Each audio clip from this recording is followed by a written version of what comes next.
नमस्कार।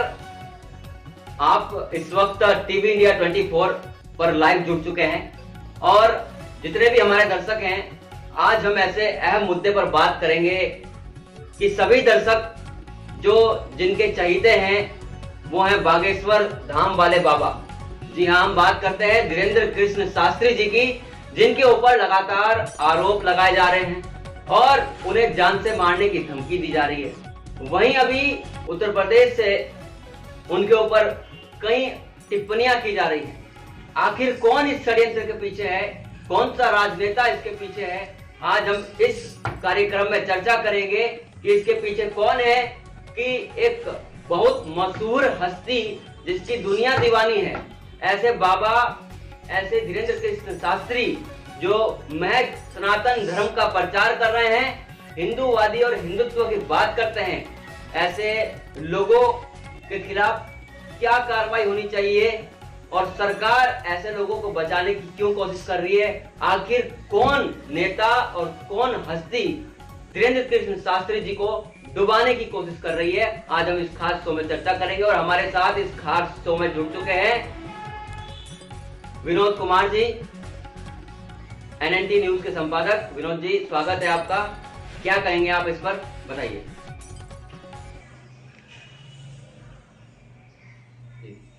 बिल्कुल, जितने भी लोग हमें देख पा रहे हैं, टीवी 24 के सभी दर्शक और जहां तक भी मेरी आवाज जा रही है, जहां तक भी लोग मुझे देख पा रहे हैं, सभी को तहे दिल से धन्यवाद।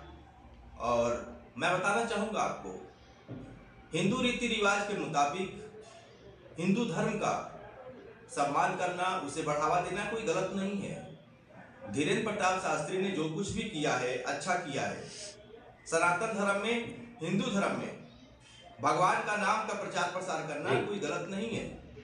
और हाँ, आज तक जितने भी तांत्रिक विद्या वाले, ढोंगी विद्या वाले, जितने भी ऐसे तमाम षड्यंत्री बाबा आए हैं जिन्होंने हमारे भारत को खोखला करने की कोशिश की है, लेकिन धीरेन्द्र प्रताप शास्त्री ने तो ऐसा कुछ भी नहीं किया। उन्होंने तो साफ साफ बोला है, बालाजी सरकार की उन पर कृपा है, हनुमान जी की उन पर कृपा है, हनुमान जी के बताए हुए रास्ते पे वो चलते हैं। उन्होंने ये दावा तो नहीं किया है ना कि मैं कोई तांत्रिक हूँ, उन्होंने ये दावा तो नहीं किया है ना कि मैं कोई भगवान हूँ।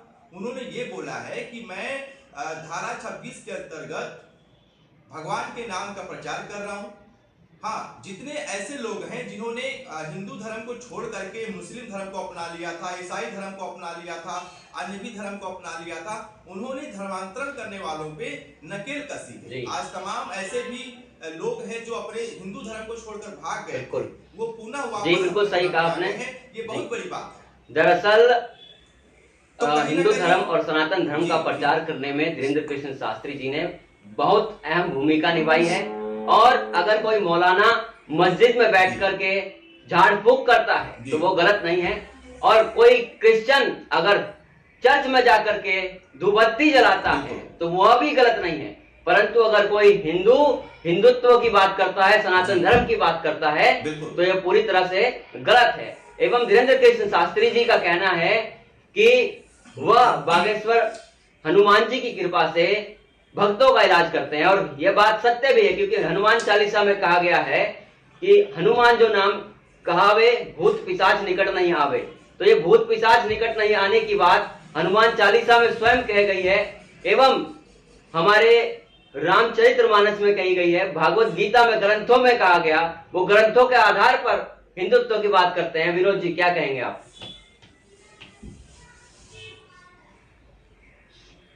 बिल्कुल, देखिए, कहीं ना कहीं जब कथा हो रही थी, अब मैं बात करूंगा धीरेन्द्र प्रताप शास्त्री के ऊपर लगे गंभीर आरोप को लेकर के। जहां पर जब नागपुर में कथा चल रही थी तो कथा के दौरान वो कथा सिर्फ 7 दिन की थी।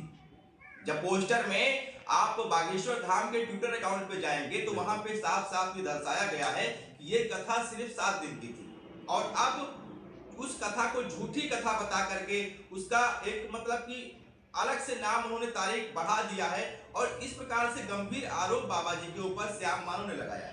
श्याम मानो ने कहा है कि आप अगर सच्चे तांत्रिक हैं तो आप हमारे सवालों का जवाब दें मैं पूछना चाहता हूं श्याम मानव जी आपसे कि जब आपको पहले से ये जानकारी थी कि ये कथा नागपुर में सिर्फ 7 दिन की है, तो आपने 9 दिन की, 10 दिन की, 15 दिन की झूठी अफवाह क्यों फैला दी? अगर आपको कोई बातचीत ही करनी थी तो आप छतरपुर चले जाते, आप बागेश्वर धाम चले जाते, आप सीधे महाराज जी से मुलाकात कर लेते। तो कहीं ना कहीं किसी के ऊपर आरोप लगाने से पहले आप सोचिए कि जब मस्जिदों में झाड़ फूंक होता है, ईसाई के धर्म में झाड़ फूंक होता है, तो आप कहाँ थे?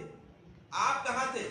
आप धीरेन्द्र शास्त्री जो हनुमान जी के नाम को, बालाजी के नाम का उच्चारण करते हैं, उन्होंने ये दावा नहीं किया कि मैं भगवान हूं। उन्होंने ये कहा है कि मैं जिस प्रकार से गुरु अपने चेला अपने गुरु के कहनों को मान करके, एक डॉक्टर, एक कंपाउंडर अपने डॉक्टर का कहना मान करके दवाइयां देता है, एक चेला अपने गुरु का कहना मान करके कुछ अनुसरण करता है, उसी प्रकार से हनुमान जी की कृपा है उनके ऊपर। हनुमान जी की बातों को अनुसरण करते हुए वे लोगों को ये कहते हैं कि हाँ ठीक है, अगर आप राम नाम की धुन करेंगे, अगर आप सीताराम का बिल्कुल सही कहा उन्होंने। एवं जो ये कथा का जो बैनर लगाया गया, उनकी फर्जी कथा का बैनर लगाया गया, ये कहीं ना कहीं बड़े राजनीतिक षड्यंत्र और कहीं ना कहीं जो चमकता है उसे डुबाने की कोशिश की जा रही है। और कहते हैं राहों में कांटे उसी के बिछते हैं जो सफलता की ओर आगे बढ़ता है।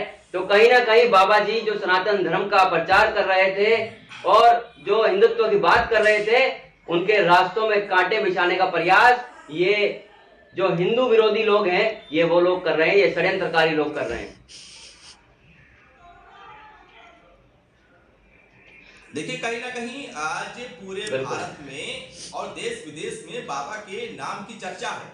बाबा आज सभी के दिलों में बसे हैं, और बाबा नहीं बसे हैं, बाबा के अंदर जो सिद्धि है, जो महाराज जी के अंदर प्रभु की कृपा है, हनुमान जी की, बालाजी की जो कृपा है, वो सबके दिल में एक लोकप्रियता दिखा रही है। इतनी लोकप्रियता हो चुकी है कि आज बाबा के नाम को लेकर के पूरे भारत के तमाम महानगरों से, तमाम शहरों से, तमाम गाँव से लोग सड़कों पर आ चुके हैं। दरअसल कहीं ना कहीं पूरे हिंदुत्व जो बाबा जी ने आगे बढ़ाया और हिंदुत्व की नींव लेकर के चले, तो कहीं ना कहीं इस वक्त जो ये पूरा बाबा जी से डर करके ये पूरा ऑपरेशन बाबा जो तैयार किया गया, ये कहीं ना कहीं बड़े ऊपर लेवल तक का खेल खेला गया है, सिर्फ हिंदुत्व को डुबाने के लिए।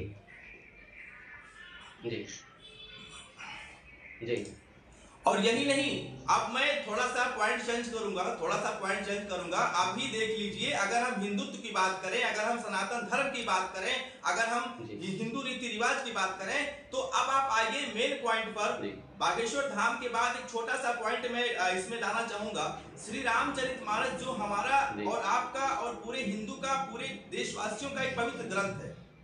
हिंदू के रामचरितमानस पर पहले तो बिहार की शिक्षा मंत्री ने, बताइए आप शिक्षा मंत्री हैं, आप लोगों को एक बेहतर सुविधा, बेहतर शिक्षा देने की कोशिश करते हैं, जब आप ही रामचरितमानस पर अभद्र टिप्पणी करेंगे, आप शिक्षा मंत्री हैं, उसके नाम पर कलंक है आप।